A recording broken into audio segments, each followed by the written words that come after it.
the Of part course. I can't get. I understand you don't want to lose. I understand you hate the Russians, etc.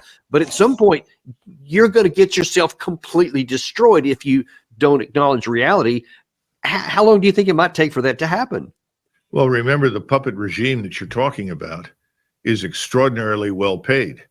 They've enriched themselves, turned themselves into millionaires, probably 100 millionaires. That's the problem in Ukraine. The corruption dominates everything. They're going to continue to hold out their hands and steal as much as they can until the waterfall stops. In other words, they've been drinking from a fire hose in terms of cash, technology, equipment, money, whatever. Until that stops, they're going to talk in these ridiculous terms. And as soon as that stops, they're gone. They'll leave as quickly as you saw people leave Kabul.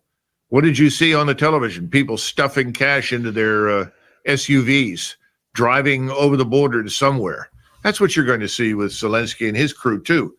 They don't have skin in the game. They're not being killed. They're not at the front.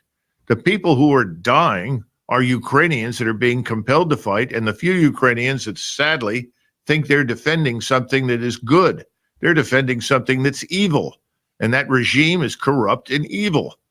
We haven't even talked about the human trafficking these people are involved with, or the drugs. This is a catastrophe. We ought to get out of it, but no one in Washington cares because they're not Americans.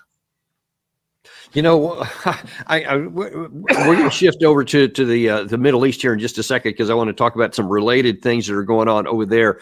But just before coming on the air here, I've heard from a couple of sources and some other things that I've been seeing recently that's saying that the risk of a coup or turning against Zelensky is rising. Many of people apparently they're connected to those who say, hey, you're just sending our people to die for no reason, and they want to get out of it. I'm also reminded of our own experience with the recalcitrant leader that we didn't like in Vietnam during that war, where some of the people were rising up to and then did assassinate the leader of South Vietnam that we were supporting, and we were aware of it and just kind of like, yeah, that's fine, go ahead. Do you think there's a risk of that for Zelensky?